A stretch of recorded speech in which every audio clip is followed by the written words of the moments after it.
Halo pemirsa Kekoronotomo, berat sama dipikul, ringan sama dijinjing. Itulah peribahasa Indonesia yang juga dipegang teguh oleh masyarakat Jepang, Chikarawo Awaseru, yang berarti menggalang kekuatan bersama-sama.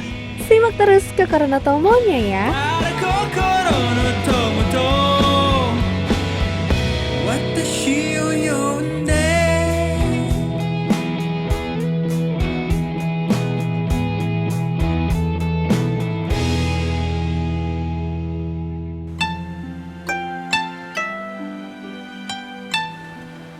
Tidak ada yang lebih indah selain menikmati pagi hari di area Ginsan Onsen, Obanazawashi, Prefektur Yamagata. Kalau 3 episode kemarin kita telah membawa Anda melihat sisi modern Jepang, kali ini Kekoronotomo akan menghadirkan sentuhan tradisional dari negeri Sakura. Dan saya akan berbagi keindahan Ginsan Onsen untuk Anda.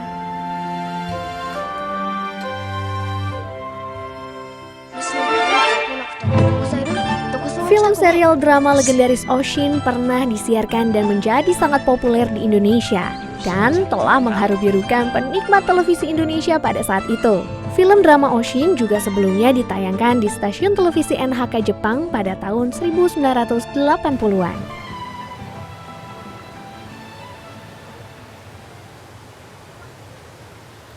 Pemirsa masih ingat kan dengan serial drama Oshin? Di belakang saya ini adalah bangunan yang digunakan sebagai salah satu set pembuatan serial drama tersebut. Walaupun terbuat dari kayu dan telah berusia lebih dari 100 tahun, bangunan ini masih digunakan untuk penginapan sampai saat ini.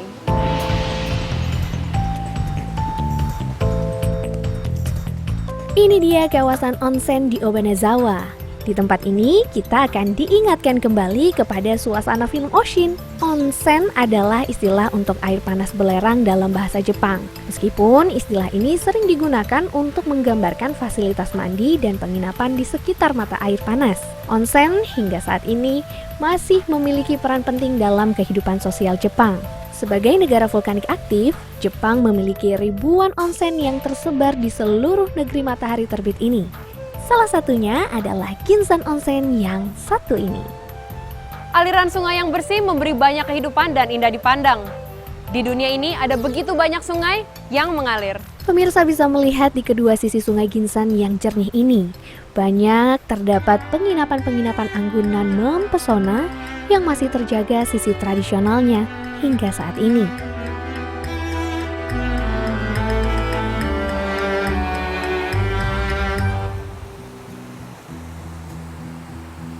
Kesempatan kali ini, Amanda akan mencoba merasakan budaya yang ada di Ginsan Onsen dan tentunya sudah lama ada di negeri Sakura ini.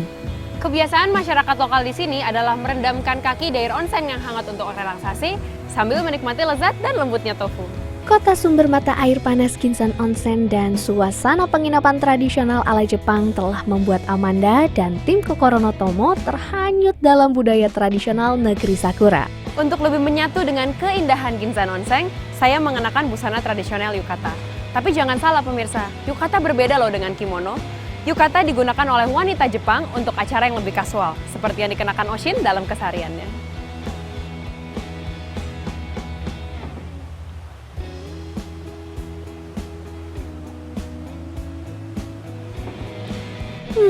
Jangan kemana-mana pemirsa, karena setelah dari Ginsan Onsen, Amanda akan mengajak pemirsa untuk melihat pembuatan boneka kesayangan Oshin. Seperti apa? Saksikan terus ya Kekoronotomo-nya.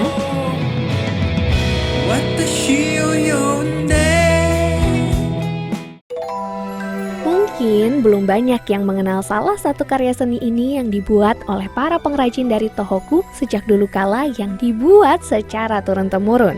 Boneka Kokeshi telah menjadi bagian penting dan telah menjadi ikon budaya negeri Sakura. Boneka Kokeshi ini digunakan pada saat pengambilan gambar drama serial Oshin loh.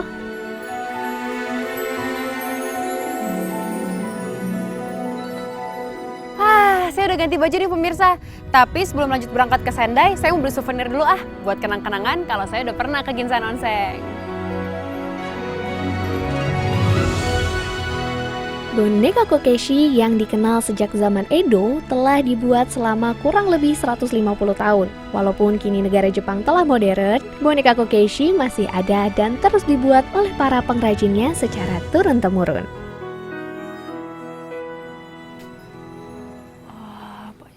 banget boneka Kokeshi-nya.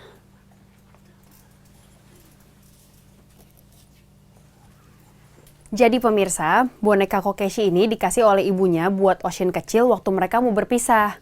Jika kau rindu ibu, peluklah boneka ini untuk melepaskan kerinduanmu. Gitu kata ibunya buat Oshin waktu ngasih boneka ini.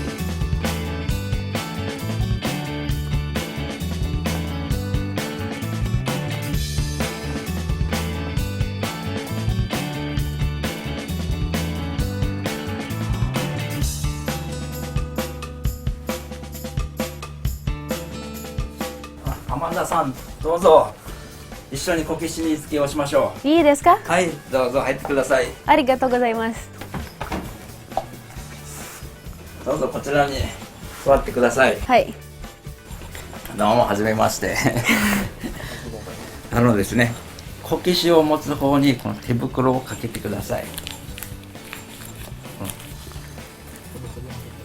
こけしでね、手の油がかかるので、右利きですか？右利きね。最初にこれちょっとやってみますのでね、これ墨これですよね。墨で、こういうふうに目の位置ですね。こういうふうに。そう、あとこういうふうに。はい。そして横の線を引いて。はい。そしてこう目を黒く入れます。そうです。そうです。そうです。最初にそこからこのこけしの一番綺麗な部分ね。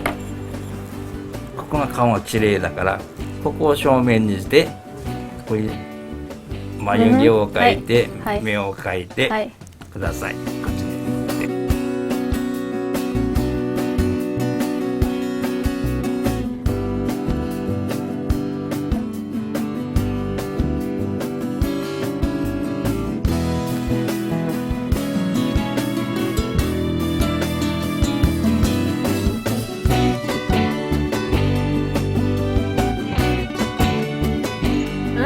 なかなか上手です。 Wah, saya malah diajarin sama senseinya ini buat ngelukis langsung boneka Kokeshi. Setelah yang satu ini, Amanda akan mengajak pemirsa untuk melihat suasana kota Sendai yang pernah diterjang bencana gelombang tsunami pada tahun 2011 lalu.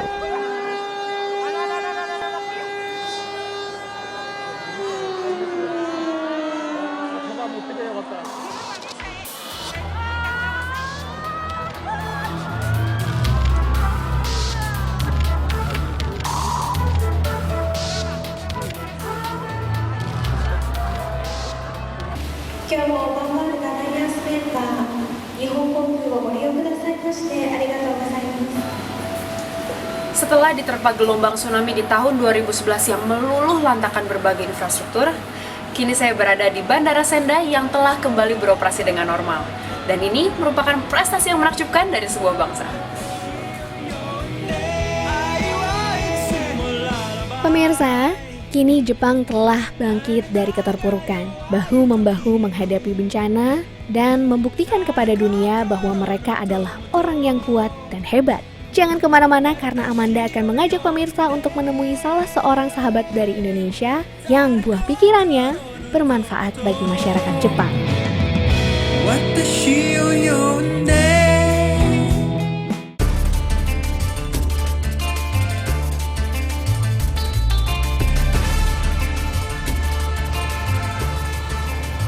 Selagi saya di Sendai, saya harus mencoba masakan khas kota ini, gyutang. Sumimasen. はい、これをください。はい、これ牛タン定食ですね。はいありがとうございます。 Jadi pemirsa, gyutang ini bahasa Indonesianya lidah sapi. Jadi dulu ceritanya, waktu Jepang kalah perang, banyak orang Amerika di sini. Orang Amerika itu suka banget makan daging sapi, tapi nggak mau makan lidahnya. Akhirnya sama orang Jepang, lidahnya diolah jadi makanan yang enak. Makanya saya mau coba ini pemirsa.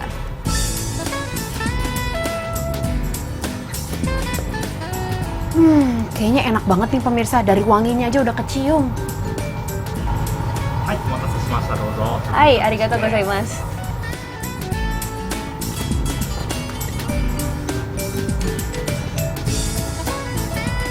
Enak banget pemirsa.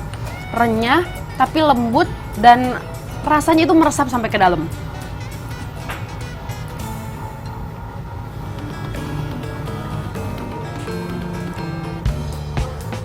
Kenyang banget. Nah, jadi pemirsa, saya sarankan kalau pemirsa datang ke Sendai harus nyobain masakan khas kota ini, gyutang. Dan setelah ini saya akan bertemu dengan seorang peneliti tsunami engineering dari Indonesia yang karyanya akan dipakai untuk merekonstruksi Tohoku tahun ini.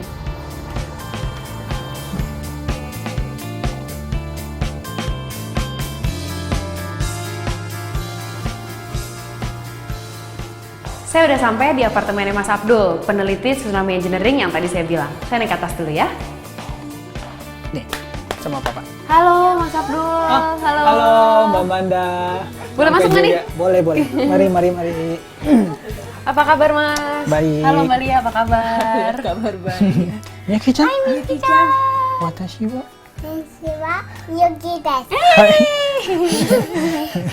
Jadi Mas Abdul ini udah berapa lama tinggal di Jepang? Di Indonesia sebelum kesini saya kerja di Departemen Kelautan. Kemudian saya dapat offer dari profesor di sini untuk melanjutkan S3 atas biaya pemerintah Jepang. Terus 2009 kita berangkat. Dari S1 saya Oceanografi ITB, kemudian saya S2 ngambil Teknik Kelautan ITB, S3 saya masih ngambil seputar tentang air tapi fokus di tsunami. Wow.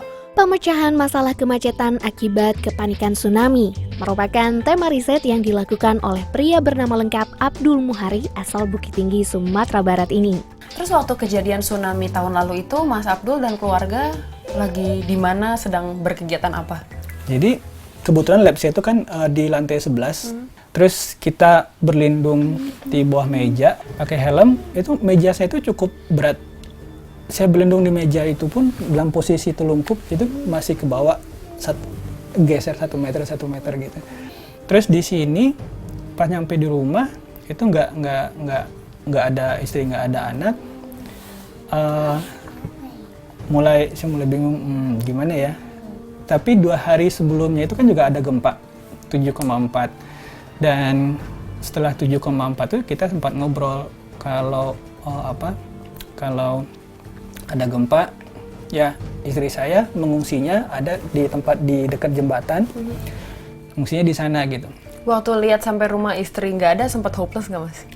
Waktu itu belum hopeless karena saya masih berpikir istri saya mungkin evakuasi ke tempat yang kita obrolin 2 hari sebelumnya. Di sana itu orang udah banyak banget dan mulai ngomong tsunami. Itu baru hopeless. Posisi saya tetap nggak pakai sepatu, nggak pakai jaket, itu tuh udah turun salju gitu. Saya udah tahu ada tsunami dan setahu saya istri saya pamitnya ke pinggir pantai. Di hati saya paling kecil, saya masih yakin nggak akan kenapa gitu. Jadi sekitar ya 2,5-3 jam kita terpisah, tapi alhamdulillahnya nggak terjadi apa-apa dan kita ketemu dengan selamat.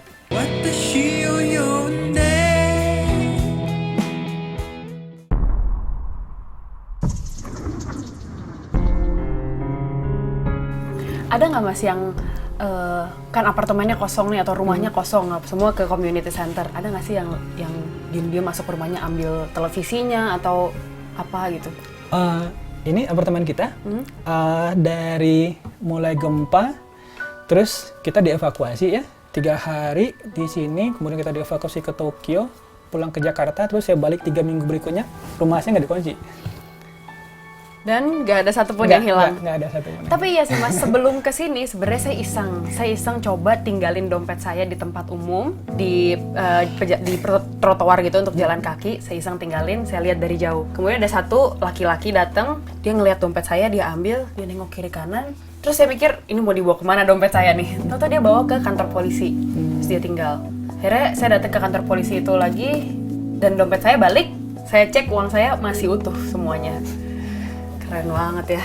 Saya dengar Mas Abdul ini mengadakan penelitian mengenai tsunami dan katanya ada proyek yang akan digunakan untuk rekonstruksi Tohoku.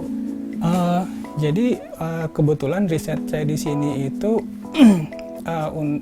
bicaranya tentang evakuasi. Jadi apa sih yang kita bisa bikin dari aspek engineering untuk meminimalisasi korban tsunami. Bisa diceritain nggak, Mas?